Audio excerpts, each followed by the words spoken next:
சோகோபாவின் வாழ்க்கை பயணம் முடிவுக்கு வந்தது. சோகோபா மங்கள்வேடேவுக்கு வந்து 4 அல்லது 5 மாதங்கள் கடந்துவிட்டன. இந்த 4 மாதங்களும் சோகோபாவுக்கு 4 யுகங்களாகத் தோன்றின. அங்கு வாழ்க்கையின் துன்பமும் அவமானமும் சோகோபாவுக்கு தாங்க முடியாததாக இருந்தது. அவர் பண்டரிபூரில் வசிக்கவில்லை என்றாலும் அதற்கு அருகில் வாழ முடியும். இந்த தூரம் அவருக்கு மிகவும் வேதனையாக இருந்தது.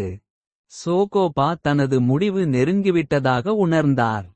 பண்டரிபூரிலிருந்து வெகு தொலைவில் உள்ள மங்கள்வேடேவில் இறக்க துறவிகள் அவரை வற்புறுத்தினர். அந்த விரக்தியான நிலையில் சோகோபா கூறுகிறார். என் நேரம் நெருங்கிவிட்டது போல் தோன்றியது. அது எழுதப்பட்டபடியே இருந்தது. நான் உமது தாசன். பிறப்பிலிருந்தே உன்னால் வளர்க்கப்பட்டேன். இப்போது நான் உமது நெருங்கிய தோழனாக மாறிவிட்டேன். இரட்சிப்பின் நம்பிக்கை எளிமையாகத் தோன்றியது. அதிர்ஷ்டம் என் மீது பொழிந்தது. சோகா கூறுகிறான், நான் உன்னை வணங்கினேன். இப்போது நீ மட்டுமே சுவாமியின் அருளுக்கு தகுதியானவன். ஓய்வு கிடைக்கும் போதெல்லாம் சோகோபா தனது அபங்காக்களை எழுதினார். சோகோபா பெரும்பாலும் அந்த பாதுகாப்பு சுவரிலிருந்து தப்பிப்பது பற்றி யோசித்தார். ஆனால் அவருக்கு அந்த தைரியம் இல்லை. அப்படிச் செய்தால் மரணம் மட்டுமே அவருக்கு விடுதலையை தரும். சோகோபா அவ்வளவு வயதானவர் அல்ல. ஆனால் அவர் அனுபவித்த துன்பம், சித்திரவதை மற்றும் அவமானத்தால் சோர்வடைந்திருந்தார். இப்போது அவர் இரவும் பகலும் மரணத்தை பற்றி சிந்திக்கத் தொடங்கினார். ஒரு நாள் தடைச்சுவர் கட்டுமான பணிகள் வேகமாக நடந்து கொண்டிருந்தன. சோகோபா கல்லின் மேல் கல்லை போட்டு அவற்றை மண்ணுடன் இணைத்து கொண்டிருந்தார். அவர் விட்டலின் பெயரை உச்சரித்துக் கொண்டிருந்தார். அவர் ஆழ்ந்த தியானத்தில் இருந்தார். திடீரென்று ஒரு பெரிய சத்தம் கேட்டது. குஸ்வாவின் ஒரு பகுதி திடீரென சரிந்தது. பல பெரிய மனிதர்கள் அதன் கீழ் புதைக்கப்பட்டனர். அவர்கள் இறந்தனர். அவர்களில் விட்டலின் அன்பான பக்தரான சந்த் சோகா மேளாவும் ஒருவர். அவர் சந்த் மேளா மற்றும் சந்த் நாம்தேவின் மரியாதைக்குரிய இடத்தை பிடித்திருந்தார். அவரது நெருங்கிய நண்பராக மாறிய சோகா இடிபாடுகளுக்கு அடியில் புதைக்கப்பட்டார். அந்த நாள் வைஷாக் மாதத்தின் 5வது நாள். குஸ்வா இடிந்து விழுந்தவுடன் சுற்றிலும் குழப்பம் நிலவியது. மங்கள்வேடே கிராமத்திற்கு அருகில் ஒரு உரத்த அலறல் கேட்டது. அவர் எல்லா திசைகளிலும் ஓடத் தொடங்கினார். அவர் வந்திருந்தாலும் கூட சுவர் கற்களால் தாக்கப்படுவதைத் தவிர்க்க அருகிலுள்ள மக்கள் ஏற்கனவே தங்கள் உயிரை காப்பாற்றிக் கொள்ள ஓடிவிட்டனர். விழுந்த கற்களும் தப்பி ஓடிய மக்களும் எல்லா இடங்களிலும் தூசியை பரப்பினர். எனவே சுவருக்கு அடியில் யார் காணப்பட்டனர், யார் இறந்தனர், யார் காயமடைந்தனர் என்பதை பார்க்கவோ அல்லது புரிந்து கொள்ளவோ முடியவில்லை. சிறிது நேரம் தூசியில் புதைந்த பிறகு கட்டுமான இடத்தில் இருந்தவர்கள் சுவர் இடிந்து விழுந்த இடத்திலிருந்து சிறிது தூரத்தில் கூடினர். அங்கு வேலை செய்த அனைவரும் சுவரின் இடிபாடுகளுக்கு அடியில் புதைந்திருக்கலாம். அபசி முஸ்லிம் பாதுகாவலர்களும் வந்தனர். நிறைய அலறல் சத்தங்களும் கேட்டன. அருகிலுள்ள சுவரும் இடிந்து விழுந்துவிடுமோ என்ற அச்சத்தில் யாரும் அருகில் சென்று யாரையும் காப்பாற்ற இடிபாடுகளை அகற்ற துணியவில்லை. இருப்பினும் முஸ்லிம் வீரர்கள் உதவ விரைந்தனர்.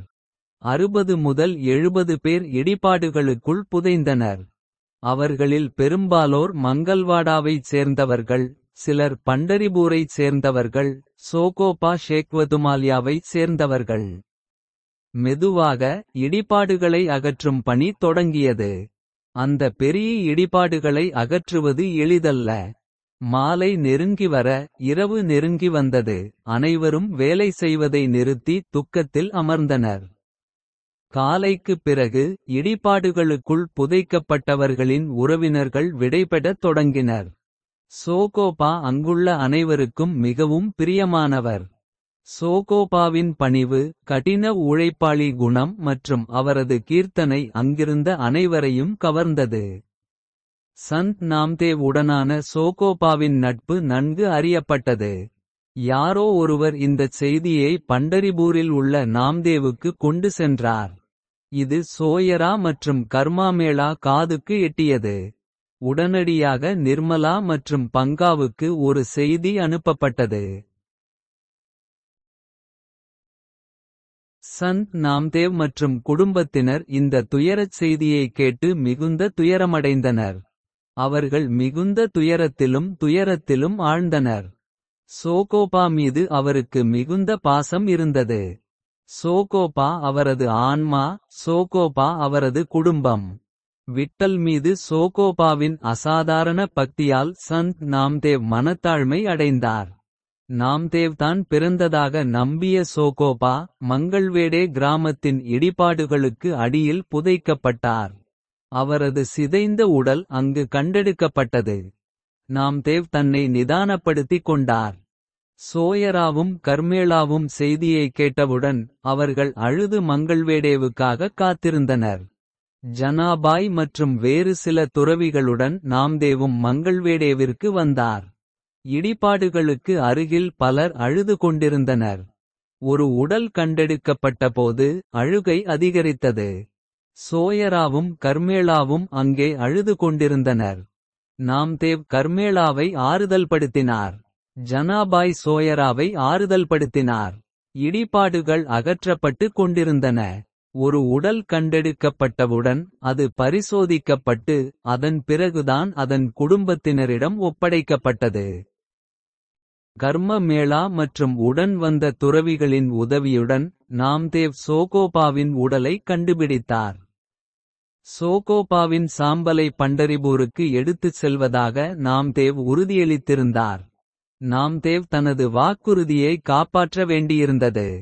ஆனால் பண்டரிபூரின் பூசாரிகளும் புரோகிதர்களும் தன்னை எதிர்ப்பார்கள் என்பதையும் அவர் அறிந்திருந்தார். எனவே பண்டரிபூரை விட்டு மங்கள்வேடேவுக்குச் செல்வதற்கு முன் அவர் அனைவருக்கும் ஒரு தெய்வீக முன்மாதிரியை கொடுத்தார். பகவான், நம்யா, நீ அங்கு சென்று அவன் அஸ்தியை இங்கே கொண்டு வா என்றார். நாமா கூறுகிறார், இறைவனின் நாமம் கைஷா என இறைவனை அடையாளம் காணட்டுமென. விட்டலின் குரல் மகிழ்ச்சியுடன் எழுகிறது. சோகோபாவின் எலும்புகளிலிருந்து வெளிப்படும் விட்டல் நாமத்தின் சத்தத்தை நாம்தேவ் மட்டுமே கேட்க முடிந்தது. குறைந்தபட்சம் நாம்தேவ் அதைத்தான் சொல்லிக் கொண்டிருந்தார்.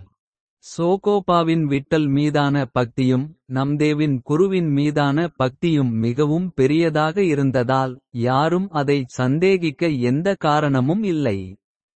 சோகோபாவின் சிதைந்த உடலை நாம்தேவ் கைப்பற்றினார். சோகோபா அங்கேயே தகனம் செய்யப்பட்டார். சோகோபாவின் உடலைச் சுற்றி நெருப்பை கர்மமேளா ஏற்றினார். ஒரு சிறந்த கடவுள் பக்தர், விட்டலின் சிறந்த பக்தர், நம்தேவின் சீடர், ஒரு நண்பர், ஒரு துணை, ஒரு சகோதரர், சோயராவின் நல்ல நண்பர், கர்மமேளாவின் தந்தை மங்களவேடே அந்நாளில் 5 கூறுகளில் இணைந்தார். அடுத்த பதிவில் சோகோபாவின் இறுதிச் சடங்கு கேட்கலாம்.